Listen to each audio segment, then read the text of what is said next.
तो आप देख सकते हैं स्क्रीन पर 2021 से 23 2 सालों में कितने फ्रॉड्स हुए हैं। जयपुर जोधपुर में सबसे ज़्यादा लोग शिकार बने। राजस्थान में जयपुर में 906 मामले दर्ज हुए। जोधपुर में ठगी के 565 मामले दर्ज हुए। जोधपुर ग्रामीण में 837 शिकायतें दर्ज हुई हैं। शहरों में अवेयरनेस के बाद गांवों में टारगेट है इनका।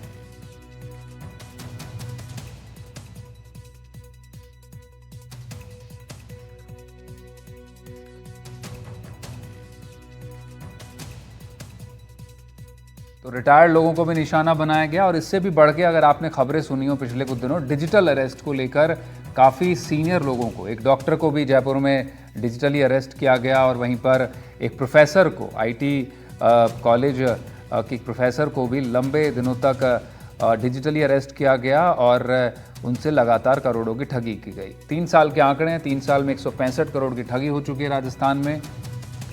पुलिस ने 61 करोड़ फ्रीज किए हैं। 9 करोड़ पीड़ितों को वापस हो गए, लेकिन एक बड़ा अमाउंट है जो वापस नहीं हो पाया।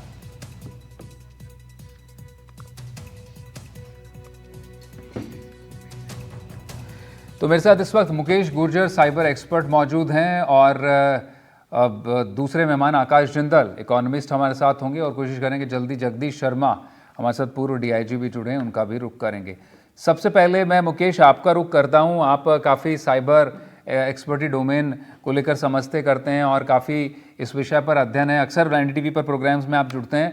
आपको क्या लगता है इस तरह की जब एक तरह से इनिशिएशन हो समाज के ज़रिए कि वो खुद एक्सपोज किया जाए और ना सिर्फ रिवॉर्ड भी रखा जाए बल्कि पुलिस की भी एक हेल्प की जाए, तो क्योंकि जो ठगी है इससे तो इनकार नहीं किया जा सकता, क्योंकि जो डोमेन है आईटी का बढ़ रहा है, डिजिटलाइजेशन बढ़ रहा है और इसी तरह से अपराधों का ग्राफ भी लगातार बढ़ते जा रहा है। क्या इस तरह के उपाय समाज के भीतर से जब निकलते हैं, क्या आपको लगता है सोसाइटी को भी डिजिटल फ्रॉड्स के लिए और ट्रेनिंग दी जानी चाहिए ताकि वो ठगों को भी पकड़ सके, वो समझ सके कौन ठगी कर रहा है? I guess thank you sir. Question अच्छा है आपका। मैं थोड़ा सा करेक्ट आपको ये करना चाहूंगा, आपने गुजर यूज किया, सरनेम मेरा चौधरी है। अच्छा, माफ कीजिएगा, हम करेक्ट करा लेंगे उसको। जी जी। नाउ यहाँ पे क्या है कि साइबर क्राइम या कोई भी, इवन दो साइबर क्राइम के अलावा जो बाकी अपराध भी हैं, वो एक शेयर्ड रिस्पॉन्सिबिलिटी होती है, क्योंकि आप ये वेट नहीं कर सकते कि अपराध होगा, फिर उसकी शिकायत दर्ज होगी, मुकदमा दर्ज होगा, पुलिस अपना एक्शन लेगी, क्योंकि जो पॉपुलेशन है कंट्री की, सबको समझना चाहिए कि पॉपुलेशन बहुत ज्यादा है और मैन पावर जो है, जो मैन फोर्स है पुलिस के पास या डिपार्टमेंट के पास में, बहुत लिमिटेड है। जो अगर सबकी शेयर्ड रिस्पॉन्सिबिलिटी से, अवेयरनेस से और सबके कंट्रीब्यूशन से अगर क्राइम रेट को कम किया जा सके तो उससे अच्छा कुछ नहीं हो सकता। और हमेशा ये पुलिस डिपार्टमेंट का या बाकी डिपार्टमेंट्स का भी ये इंटेंशन रहता है कि पब्लिक को साथ में लेके कैसे क्राइम रेट को कंट्रोल या कम किया जाए। तो ये पहल बहुत अच्छी है। बट यहाँ पे क्या होता है कि अगर उनको ये, कई बार क्या होता है कि डिपार्टमेंट में कुछ लोगों को ये लगने लग जाता है कि अच्छा, अगर इनको इनकी मदद ले ली जाए तो वो क्राइम रेट को कम कर सकते हैं। तो सिविलियंस को ये नहीं लगना चाहिए कि वो अपने आप में एज ए पुलिस काम करने लग जाएगी, क्योंकि फिर उनका क्या होता है कि शिकायत मोड पे आ जाते हैं, वो हर किसी की शिकायत करने लग जाते हैं, ये वो कर रहा है, वो कर रहा है, वो हर किसी की शिकायत करने लग जाते हैं। इसको पॉजिटिव तरीके से लिया जाना चाहिए कि कंट्रीब्यूट, क्योंकि इसकी एक पॉलिसी बन सकती है। जैसे पुलिस मित्र हैं, पुलिस मित्र जो है वो और बढ़ाए जा सकते हैं ऐसे कामों के लिए, रोकथाम के लिए, या पुलिस को इनपुट्स या अवेयरनेस या पुलिस का जो रिसोर्स बन सकते हैं, पुलिस को सूचना दे सकते हैं। ऐसी बहुत तरीके की चीजें हो सकती है और समय समय पे पुलिस को सूचना मिलती भी है। मतलब मैं जब साइबर सेल हेड कर रहा था, Jaipur police cyber cell head कर रहा था, उस टाइम पे हमारे पास बहुत सूचनाएं रेगुलरली आती थी कि सर ये गाँव में छोटे छोटे बच्चे हैं, 9-9 साल के बच्चे हैं भरतपुर में, अलवर में, जो अपराध कर रहे हैं और साइबर क्राइम कर रहे हैं और अश्लील वीडियो जो है वो रिकॉर्ड करके, अश्लील वीडियो दिखा के उनको ब्लैकमेल करके पैसे मांगे जाते हैं और उनको 200, 300, 400 रुपए का खर्चा दे दिया जाता है और वो, उन्हें पता भी नहीं चल रहा है कि ये 200 रुपए के लिए वो कितना बड़ा अपराध कर रहे हैं। पूरा का पूरा जो गांव है, पूरा का पूरा जो डिस्ट्रिक्ट है, वो उसमें कन्वर्ट हो जाता है कि जिसका 1 मंजिल का मकान भी नहीं था, उसका 3 मंजिल का मकान बन गया। अब अगर वो रातों रात इतनी तरक्की कर रहा है तो बाकी लोग मेहनत या काम धंधा छोड़ के सोचते हैं कि ये साइबर फ्रॉड वाला ही धंधा अच्छा है। तो ये जो पैसा है, लोगों की तरक्की है, उसको देख के बाकी लोग अट्रैक्ट होते हैं इसके अंदर, जो कि एक नेगेटिव चीज है।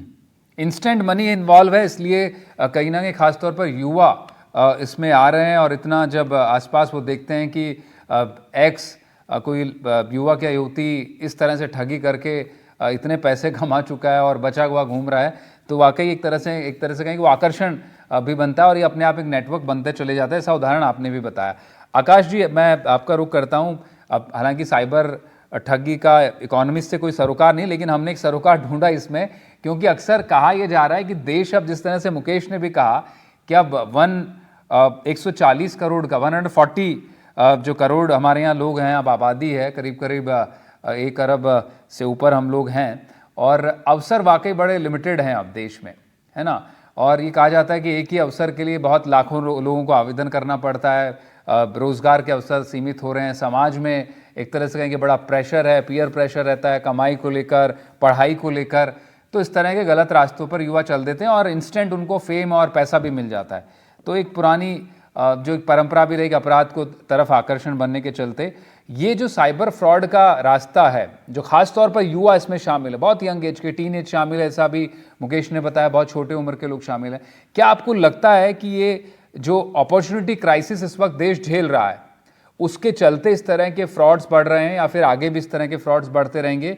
और क्या हम लोग इस सोशल नेट के जरिए इसको रोक सकते हैं? जी मनीष, सबसे पहले तो आपको बताऊं, साइबर क्राइम का इकोनॉमी से डायरेक्ट कनेक्शन है, इनडायरेक्ट रिमोट छोड़िए, क्योंकि साइबर क्राइम जब बढ़ता है तो इकोनॉमी की ग्रोथ डायरेक्टली इंपैक्ट होती है। आपको मैं बताता हूँ फर्स्ट हैंड एक्सपीरियंस। मैं देश भर के और दुनिया भर के टीवी चैनल्स पे देखा जाता हूँ, लोगों से 1 to 1 भी मिलता हूँ। होता क्या है, अब सोचिए, एक 40+ हाउसवाइफ को हम मोटिवेट कर रहे हैं, किसी तरीके से उनको हम ये कह रहे हैं कि आप ऑनलाइन ट्रांजैक्शन करना शुरू कीजिए, ऑनलाइन घर का सामान मंगाइए या ऑनलाइन और एक्टिविटी कीजिए। सिमिलरली हम किसी सीनियर सिटीजन को कहते हैं आप भी ऑनलाइन काम कीजिए। ऐसे में एक न्यूज आती है कि ऑनलाइन किसी ने 3 करोड़ की ठगी मार, 2 करोड़ की ठगी मार ली। तो जिस व्यक्ति को हम मोटिवेट कर रहे थे, जिसके साइकोलॉजिकल बैरियर थे, वो 40+ एक हाउसवाइफ हैं, शायद कॉलेज ज्यादा नहीं पढ़ी हैं, या हमारे बुजुर्गवार हैं, ऑनलाइन ज्यादा उनको एक्सपोजर नहीं है, तो उनको हम मोटिवेट कर रहे थे कि आप आइए इसमें, क्योंकि ऑनलाइन चीजों से हम जानते हैं कितने फायदे हो रहे हैं, टैक्स की चोरी रुक रही है, टाइम बच रहा है। ऐसे में एक खबर आ जाती है कि जी 1 करोड़ ऐसे निकाल दिए, 3 करोड़ ऐसे निकाल लिए, तो एकदम झटका लगता है। तो जो ऑनलाइन जाने की ड्राइव है कंट्री की, कैशलेस होने की, उस पर झटका लगता है, तो इकोनॉमी को डायरेक्टली इंपैक्ट होता है। तो इसलिए साइबर क्राइम तो रोकने चाहिए। सबसे पहले तो अथॉरिटीज जो है, मैं उनसे ये क्लियरली कहूंगा, हालांकि मुझसे पहले जो हमारे मित्र हैं उनका व्यू कुछ अलग था, थोड़ा सा वेरी कर रहा था, बट मेरा डायरेक्टली मानना है कि अथॉरिटीज को इसमें बहुत चौकस होना चाहिए और एग्जेम्पलरी एक्शन लेना चाहिए साइबर क्रिमिनल्स के अगेंस्ट, ताकि समाज में एक स्ट्रॉन्ग मैसेज जा सके कि अगर आप साइबर क्राइम करोगे तो आपकी खैर नहीं है। मात्र इस चीज का फायदा उठा के कि लोगों को साइबर चीजें, cyber online activities, they are new to people are not aware how people could do crimes in that, इसलिए उनको उसको अनयूजुअल फायदा उठाने या ठगी मारने नहीं देना। दूसरा, अवेयरनेस ड्राइव चलानी चाहिए। आपको और आपके चैनल को मुबारकबाद दूंगा, इससे अवेयरनेस भी फैलेगी कि साइबर क्राइम से आप कैसे बचें। बहुत से केस में अगर हम सिटीजन को थोड़ी सी जनरल अवेयरनेस इसके बारे में पैदा करते हैं, तो साइबर क्राइम से वो बच जाएंगे। कि आप थोड़ा वेरीफाई करके चलिए। आपको कहा जाता है कि ये बैंक से मेल आई है, आप इस पे अपना पासवर्ड भेजिए, आप इस पे अपना जो है पैन कार्ड भेजिए, ये चीजें भेजिए। तो ऐसे में आप बैंक में अगर फोन करके ब्रांच में या किसी ऑफिसर से कंफर्म कर लेते हो is it a genuine mail, तो क्या दिक्कत है? मैं आपको खुद बताता हूँ मनीष, मेरे साथ जो है, सारा देश मुझे जानता है, पहचानता है। मेरे पास एक बहुत बड़ी इंश्योरेंस कंपनी के सो कॉल्ड कॉल सेंटर से फोन आता है, आकाश जिंदल बोल रहे हैं, आपके नाम पे एक पुरानी पॉलिसी है जिसकी पेमेंट ड्यू है, आप ये चीजें हमें भेज दीजिए। अब आप जानते हैं मैं कनॉट प्लेस में हूं दिल्ली में, तो मैंने उनको एक ही जवाब दिया, कुछ गलत नहीं बोला। मैंने कहा आप एक काम कीजिए, इस कंपनी की बहुत बड़ी ब्रांच है कनॉट प्लेस में, वहां से मुझे इसकी स्टेटमेंट दिलवा दीजिए। नहीं, स्टेटमेंट तो नहीं मिलेगी, ये मोबाइल है, इस पे आप बात कीजिए। तो इस तरह की चीजें अगर थोड़ी सी पब्लिक अवेयर हो जाए कि उन चीजों को टैकल कैसे करना है, तो इन चीजों को बचा जा सकता है। दूसरा, साइबर क्राइम हमारे लिए रोकना बहुत जरूरी है, क्योंकि आज हम छोटी मोटी इकोनॉमी नहीं है, आज हम 5th लार्जेस्ट इकोनॉमी है। हमारा मुकाबला अब छोटी मोटी इकोनॉमी से नहीं रहा है, हमारा मुकाबला अमेरिका, चाइना, जर्मनी, जापान से रहा है, और 3 साल में तो हम 3rd बिगेस्ट इकोनॉमी होने वाले हैं। तो ऑनलाइन एक्टिविटीज पे ही देश तरक्की करेगा। 2022 में आपके दर्शकों को जो है मैं अवेयर कर दूं, ऑनलाइन ट्रांजैक्शन दुनिया में अगर किसी इकोनॉमी में सबसे ज्यादा हुई हैं तो ना अमेरिका है ना चाइना है, वो हमारा भारत है, हिंदुस्तान बिल्कुल। है। हाँ, तो इसलिए जो है 10 सेकंड और लूंगा। ऑनलाइन ट्रांजेक्शन की ठगी को हमें रोकना होगा, अथॉरिटीज को सजग रहना होगा, पब्लिक में भी थोड़ी सी हमें जो है इस चीज की अवेयरनेस देखनी होगी कि किस तरीके से जेन्यून और इनजेन्यून चीजों के बीच में जो है फर्क कर सके। और ऑनलाइन फ्रॉड अगर होते रहेंगे ऐसे ही तो इकोनॉमी की ग्रोथ रुकेगी। मेरी ऑर्गेनाइजेशन akashjindal.in का क्लियरली मानना है, तो ऑनलाइन फ्रॉड हमें हर कीमत पे रोकनी है। बिल्कुल। और ये बड़ा जंप भी हुआ है। मैं इस वक्त पे अगर आरबीआई का भी अगर डेटा देखें तो उसके हिसाब से ऑनलाइन फ्रॉड्स बहुत ज़्यादा बढ़े हैं आकाश, और 5 फोल्ड एक तरह से कहें कि वो जंप आया, और करीब करीब 1457 करोड़ का डिजिटल पेमेंट फ्रॉड हुआ है इंडिया में। ये एक वाकई बड़ी चौंकाने वाली बात है कि जिन बड़ी बड़ी स्कीम्स में इतना पैसा जाता है सरकारों की तरफ से, उतना तो फ्रॉड के ज़रिए लोगों का पैसा गायब कर रहे हैं फ्रॉडस्टर्स। अब मैं आपसे जानना चाहूँगा मुकेश, आप ज़रा ये बताइए कि जो आकाश जी कह रहे थे कि इसमें जागरूकता की तो वाकई ज़रूरत है, जिस तरह से उन्होंने निजी एग्जाम्पल भी दिया, अपना खुद का उदाहरण भी दिया। आप ये बताइए कि जब समाज में इस तरह के, एक तरह से कहते हैं ना वॉलंटियर्स, क्या साइबर सिक्योरिटी वॉलंटियर्स ज़रूरत की आन पड़ी है? क्योंकि उनको भी तैयार करना पड़ेगा, क्योंकि जब इस तरह का समाज आगे आ रहा है खुद से इनिशिएट करके उस इलाके में, डीग में, तो सिर्फ डीग तक सीमित नहीं है, भरतपुर या मेवात इलाके तक सीमित नहीं है, बाकी जगह भी है साइबर फ्रॉड्स की प्रेजेंस। तो क्या सब जगह पे एक पर्कुलेट होना चाहिए, पुलिस के साथ में मिलकर ऐसे वॉलंटियर्स काम करें, लोगों को ज़्यादा से ज़्यादा ट्रेनिंग दी जाए, और एक बेसिक डिजिटल एजुकेशन तो हो घरों में कि किस तरह के कॉल्स ना लें, किस तरह के लिंक्स पर क्लिक ना करें? ये पर्सनल आपको लगता है कि ये शिक्षा जानी चाहिए घरों घरों तक, और कैसे इसको तैयार किया जा सकता है इस मॉडल को? इसके अंदर सर, फर्स्ट ऑफ ऑल अगर आप बात करेंगे साइबर वॉलेंटियर्स की, तो ऑलरेडी गवर्नमेंट ऑफ इंडिया का जो डिपार्टमेंट है, मिनिस्ट्री ऑफ होम अफेयर्स, वहाँ पे Indian cyber crime coordination centre, जो national cyber crime reporting portal है, उनका ऑलरेडी एक स्कीम है cyber volunteer. As a cyber volunteer कोई अपने आप को रजिस्टर करना चाहे तो ऑनलाइन जाके उनके पोर्टल पे जाके रिपोर्ट करके रजिस्टर कर सकता है अपने आप को, और वो कंट्रीब्यूशन दे सकता है अवेयरनेस वीडियोस बना के, रील्स बना के, पोस्ट बना के, पब्लिक अवेयरनेस सेशंस करके, जिसके अंदर डिपार्टमेंट के साथ में मिलके वो काम कर सकते हैं और पब्लिक को अवेयर कर सकते हैं। ये ऑलरेडी पिछले कुछ सालों से चल रहा है। इसको थोड़ा एक्टिवली और थोड़ा एग्रेसिवली इसको करने की जरूरत है, स्टेट लेवल पे और डिस्ट्रिक्ट लेवल पे। तो इसको प्रमोट करने की जरूरत है राज्य सरकारों को। एक तो ये, सेकंड पार्ट ये कि ये कम्युनिटी पुलिसिंग से, जैसे जैसे मैंने आपको पहले भी बताया कि जो पुलिस मित्र हैं, पुलिस मित्र को एक्टिवली हर एक पुलिस स्टेशन अगर अपने लेवल पे यूज करे, एक बेसिक ट्रेनिंग 2 घंटे की या 3 घंटे की एक ट्रेनिंग उन्हें दी जाए कि भाई इन इन बिंदुओं पे आपको पब्लिक को अवेयरनेस करना है, तो बहुत एक थाने स्तर से शुरू होगा और पूरा जो स्टेट है वो आसानी से कवर हो सकता है। मेरे ख्याल से 1 से 2 महीने में एक स्टेट लेवल को कवर किया जा सकता है, और ये बहुत इजीली किया जा सकता है। ये बहुत ज्यादा मुश्किल मुझे नहीं लगता कि होगा, अगर थाने स्तर से इसे एक्टिवली किया जाए तो ये आसानी से किया जा सकता है। सेकेंडली क्या है कि जो सरकारें हैं, ये जो एजुकेशन मिनिस्ट्रीज हैं, उन्हें करिकुलम के अंदर इसे एक मैंडेटरी सब्जेक्ट इंट्रोड्यूस कर देना चाहिए लगभग सभी क्लासों के अंदर। लेवल अलग अलग हो सकता है, 5वीं क्लास का बच्चा अलग टॉपिक पढ़ सकता है, 6ठी क्लास का थोड़ा उससे एडवांस पढ़ेगा, 10th क्लास वाला बच्चा उससे एडवांस पढ़ेगा। बट प्रॉब्लम आज हमारे साथ में ये हो रहा है कि इंडिया में डीमोनेटाइजेशन या कैशलेस जो ट्रांजेक्शन्स हैं, या जो यूपीआई है, क्रेडिट कार्ड है, वायरलेस ट्रांजेक्शन्स हैं, टैप एंड पे के ऑप्शंस हैं, ये टेक्नोलॉजी इतनी फास्ट आ गई, टेक्नोलॉजी वाइज बहुत अच्छा है, बहुत वेलकमिंग है, बट कंट्री प्रिपेयर्ड नहीं था इसके लिए। इस वजह से साइबर ठगों को एक एडवांटेज मिल गया कि हाँ, क्योंकि लोगों को अवेयरनेस नहीं है, इसकी जानकारी नहीं है, आईटी की समझ कम है, इसलिए फ्रॉड्स बहुत ज्यादा बढ़ गए। और हमारा आईटी एक्ट भी 2008 के बाद में अमेंडमेंट्स नहीं हुए, नए लॉज नहीं आए, स्ट्रिक्ट कानून नहीं है, तो आईटी एक्ट से भी इन लोगों को डर नहीं लगता, क्योंकि नॉन बेलेबल सेक्शंस नहीं है साइबर फ्रॉड करने पर और फाइनेंशियल फ्रॉड करने पर। इस वजह से भी इनके हौसले बुलंद है। तो आपको लगता है मुकेश, जो नया डिजिटल बिल है वो जल्द से जल्द कानून अब तो शायद यहाँ पारित भी हो चुका है, उस पर उसका इम्प्लीमेंटेशन जल्दी से जल्दी होना चाहिए, आपको लगता है? डेफिनेटली लॉज की रिक्वायरमेंट है, क्योंकि अगर कानून के चलते अगर इन्हें लूप होल मिलता रहेगा और इन्हें लगेगा कि अच्छा ठीक है, पुलिस के पास में तो आईटी एक्ट के अंदर हमें अरेस्ट करने के पावर भी नहीं है, तो फिर इनके हौसले बुलंद रहेंगे। आसानी से क्या होता है कि बेल हो जाती है, थाने स्तर पे बेल हो जाती है, और ये उसके बाद में वापस से फ्रॉड करना शुरू कर देते हैं। तो इनके अंदर से वो डर निकल चुका है। और दूसरा बात यह है कि जो सेंट्रल गवर्नमेंट के अभी जो न्यू लॉ आया है उसके अकॉर्डिंगली ऑनलाइन अगर कोई रिपोर्ट करता है तो विद इन 2 वीक्स पुलिस को उसे एफआईआर में कन्वर्ट करना होगा।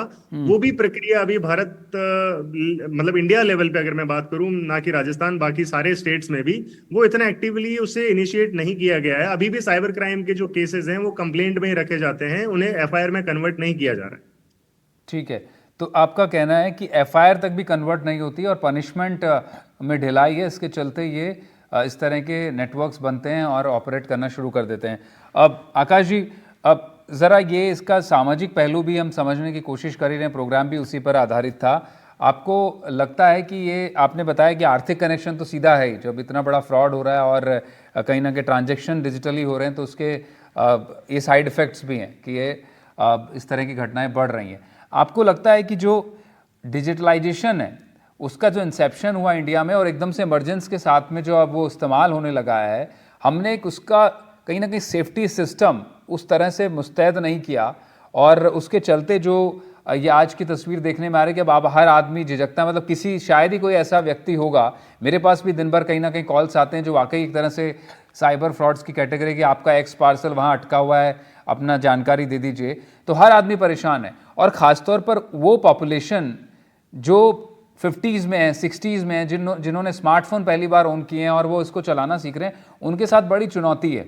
आपको लगता है कि ये शिक्षा के करिकुलम में तो शामिल हो ही, लेकिन इसके बड़ा इंटेंसिव स्तर पर इसको लेकर जाने की ज़रूरत है समाज के स्तर पर? बिल्कुल, मेरे हिसाब से तो कैप्सूल कोर्सेज होने चाहिए, 1-1 घंटे 2-2 घंटे के। जो भी व्यक्ति ऑनलाइन ट्रांजेक्शन करते हैं उनको बताया जाए 1 घंटे का कैप्सूल कोर्स होगा और कहीं आपको जाना नहीं, कहीं आपके उसके चार्जेस नहीं है, ऑनलाइन ही वो कैप्सूल कोर्स होगा। उसमें बिल्कुल आम भाषा में, बोलचाल की भाषा में बताया जाए कि देखिए, किसी बैंक या किसी इंश्योरेंस कंपनी, बड़ी इंश्योरेंस कंपनी का नाम लेके अगर कोई जाली व्यक्ति कॉल कर रहा है तो आपको डिस्टिंग्विश कैसे करना। जैसे मैंने आपको बताया, जो मेरे पास कॉल आया था उसमें मैंने जब ध्यान से सुना, कम से कम जो है पीछे से आवाज आ रही थी 20-25 लड़कियां और बात कर रही थी। मतलब it was a systematic fraud. There were so many people sitting in that call centre making calls. Now everybody whom they are calling can't be Akash Jindal. कोई ना कोई व्यक्ति तो ट्रैप में फंसेगा। देखिए कितना सिस्टमैटिक लेवल पे हो रहा है। वो व्यक्ति जो ठगी कर रहा है, उस बड़े बैंक या उस बड़ी इंश्योरेंस कंपनी का नाम मिसयूज करके उसने 25 लोगों को एम्प्लॉय किया होगा, इंफ्रास्ट्रक्चर रखा होगा, ऑफिस हायर किया होगा, इस तरह का खर्चा कर रहा है। मुझे तो लगता है 5 लाख 6 लाख रुपए महीना तो कम से कम उसकी उस कॉल सेंटर को, नकली कॉल सेंटर को चलाने का खर्चा होगा। तो कितना फ्रॉड कर रहा होगा। और अगर इस तरह का कॉल सेंटर उसने ऑपरेट कर रहा है तो वो चल कैसे रहा है। तो ऐसे में ये चीजें तभी तो उसने 25 लोग रखे हुए हैं। उसे लग रहा है इसकी बिजनेस में सेंस है। उसे लग रहा है कि शाम तक 5-7 लोग उसकी बातों में आके अपना धन गवा देते होंगे, तभी वो जो है और ये बड़ी बात है कि वो कंपनियां सीधे कोई कॉल नहीं करती हैं, हमेशा उनके बिहाफ पर ही कॉल्स आते हैं और लोग वहीं फंस जाते हैं। जो खासतौर पर वो कंपनियां बार बार कहती हैं, बार बार हमारे रेगुलेटर्स कहते हैं कि इस तरह के ऑनलाइन फ्रॉड से बचिए। हमारे रेगुलेटर्स जो हैं इंश्योरेंस के या बैंक के, वो बताते हैं कि इस तरह के कॉल से बचिए आप, लेकिन फिर भी जो है लोग फंस जाते हैं। तो आई थिंक अवेयरनेस की जो है ज्यादा जरूरत है। लोगों को अवेयर बनाया जाए। ऑनलाइन एक्टिविटी में तो आना ही है, तभी हम ग्लोबल कंपटीशन में रहेंगे। हम क्यों दुनिया से पीछे रहे। लेकिन साथ ही साथ अवेयरनेस, लोगों के अंदर नॉलेज, इंफॉर्मेशन, इस साइबर क्राइम को जो है कैसे बचना है और कैसे रिपोर्ट करना है, और साथ ही साथ अथॉरिटीज के लिए ये कि इमीडिएटली उनके अगेंस्ट एक्शन लिया जाए, एग्जाम्पलरी एक्शन लिया जाए, ताकि लोग, जो नए लोगों को हम जोड़ रहे हैं कि आप ऑनलाइन एक्टिविटी कीजिए, उनमें पहले से ही डर ना बैठा हो।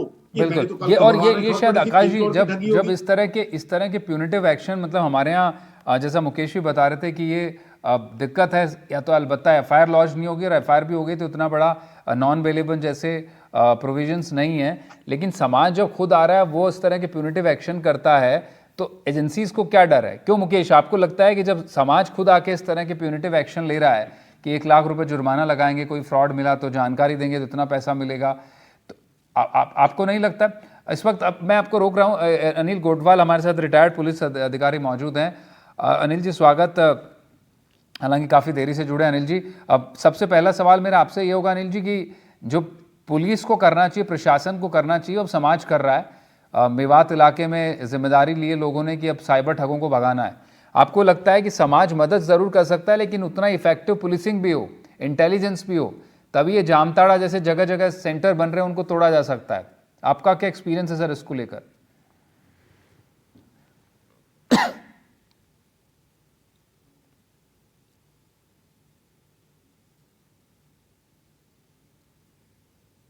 अनिल जी, आवाज आ रही है देखिए, आपको? मेरा एक्सपीरियंस ये है पुलिस की ओर से कि हमें कई फ्रंट के ऊपर हाँ, आपको मेरी जी आवाज जी आ जी, रही है बिल्कुल सर? बिल्कुल बिल्कुल। मैं ये कह रहा हूँ कि हमें पुलिस को कई फ्रंट के ऊपर एक्सरसाइज करनी पड़ रही है। और मेरा मानना है कि चाहे वो बैंक हो उसके ऊपर हम माथाफोड़ी कर रहे हैं, चाहे ये जो सिम कार्ड हो उनको कंपनियां बेच रही है अनाप शनाप, बिना रिकॉर्ड के, बिना उसके। अब मतलब पता लग रहा है कि नॉर्थ ईस्ट के जितने स्टेट्स हैं सब में से 50-50 हजार सिम कार्ड बिना वेरिफिकेशन के जारी हो रहे हैं। तो ये एक हमारे लिए बहुत बड़ी चुनौती है। अब रहा सवाल तीसरा, हम अभी इसके लिए एक्सपर्ट नहीं है। अभी हमारी जो पुलिस फोर्स है वो जो मास लेवल पे एक साथ ये जो क्राइम का जो बढ़ा हुआ है, जो बढ़ा है, वो हर थाने पे इतने एक्सपर्ट नहीं है। ये ठीक है, एक हमारे पुलिस मुख्यालय के द्वारा एक अधिकारी, आईजी रैंक के अधिकारी ने इनिशिएटिव लिया और उन्होंने हर थानों से कुछ कुछ स्टाफ तोड़ के एक स्पेशल टीम गठित करके और इसको कंट्रोल करने की कोशिश की। तो भी 100% नहीं है, लेकिन हाँ काफी 50-60% अपराध के अंदर कमी आई है। अब ये देखिए कि हम क्यों नहीं कर सकते। लॉज लॉज है जो कुछ सेक्शंस हैं जो अवेलेबल है, कुछ बिल्कुल सेक्शंस हैं उसी जिसके अंदर सजा का प्रावधान कम है। तो आईटी एक्ट को मजबूत करने की जरूरत है। हमें तो सबसे पहले तो ये है कि ये जो अगर मान लो सिम है, ये सिम क्यों नहीं स्ट्रिक्टली वो जारी की जा रही है आधार कार्ड पे, या और ये फर्जी सिम ले लेके कर रहे। ये यहीं से हौसले अपराधियों के सर, आधार कार्ड ही हैं। नकली बन जा रहे हैं। आधार कार्ड अपराध ही में नकली बन जा रहे हैं। रेटिना स्कैन गलत है, जानवरों पहला के तो रेटिना स्कैन दूसरा तक से। बैंक का बिल्कुल बिल्कुल सही, बिल्कुल मुफीद। ये आप उदाहरण दे रहे हैं इस चीज़ को लेकर। मुकेश से इस प्रोग्राम का एंड करना तो ठीक उसमें रहेगा, क्योंकि जी हमारा जी सर, जी खत्म कर लीजिए अपनी बात।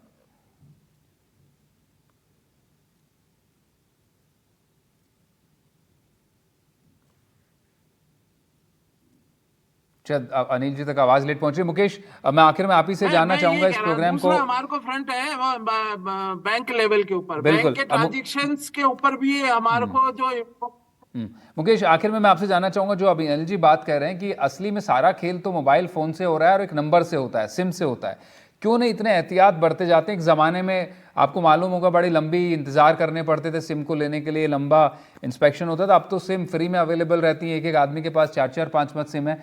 इसको कैसे इफेक्टिवली कंट्रोल किया जा सकता है ताकि ना सिर्फ ये बड़ा सिक्योरिटी के लिए भी थ्रेट है, इस तरह की ठगी भी रुक सकती है?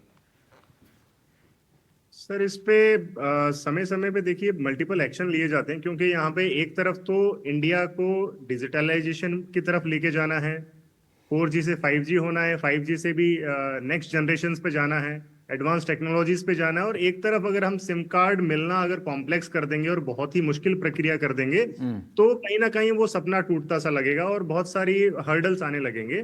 तो एकदम से रेस्ट्रिक्शंस लाना बहुत मुश्किल है, बट यस, उसके रेगुलेशंस थोड़े स्ट्रिक्ट किए जा सकते हैं। जो सिम कार्ड अलोकेट कर रहे हैं, या जो प्रोवाइडर्स हैं, जो शॉप्स हैं, जो वेंडर्स हैं, उनके ऊपर उनके लिए कोई सजा का प्रावधान हो सकता है कि वो रेगुलेशंस को फॉलो नहीं कर रहे हैं या पॉलिसीज को फॉलो नहीं कर रहे हैं, तो उनके लिए सीवियर पनिशमेंट और जो पेनल्टीज हैं वो बहुत सीवियर हो सकती है। इसकी पॉलिसीज बननी चाहिए और उनकी हाई पेनल्टीज लगनी चाहिए, क्योंकि अगर पेनल्टी 1000, 2000, 500 रुपए की होगी तो कोई डरेगा नहीं, बट अगर वही 5 लाख या 10 लाख रुपए, 20 लाख रुपए की होगी तो थोड़ा डर लगेगा। बिल्कुल। तो एक तो ये है। सेकंड पार्ट यहाँ पे ये है कि जो केसेस हैं सिम कार्ड को लेके वो बहुत सारे हो रहे हैं। तो पुलिस भी समय समय पे क्या करती है, यहाँ पे अगर राजस्थान की मैं बात करूं तो भरतपुर में भी समय रहते जो आईजी रहे हैं अलग अलग, उन्होंने समय रहते बहुत सारे सिम कार्ड्स, हजारों की तादाद में सिम कार्ड्स बंद करवाए हैं जो बिल्कुल। फर्जी तरीके और से या अदर स्टेट्स के सिम कार्ड यहाँ चल रहे थे। बिल्कुल वही ज़रूरत है, कैसे आइडेंटिफाई किया जाए। रेगुलेशन मोबाइल के इस्तेमाल को लेकर हो, सिम कार्ड के इस्तेमाल को लेकर हो, उससे भी काफ़ी शुरुआती तौर पर इसे रोका जा सकता है। बहुत शुक्रिया मुकेश, आपने अपने इनसाइट्स इस पूरे मामले को लेकर रखे। और आकाश जी, आप भी हमारे साथ जुड़े। अनिल जी, बहुत बहुत शुक्रिया। इस प्रोग्राम में मेरे साथ इतना ही। बाकी तमाम खबरों के लिए आप बने रहें हमारे साथ। नमस्कार।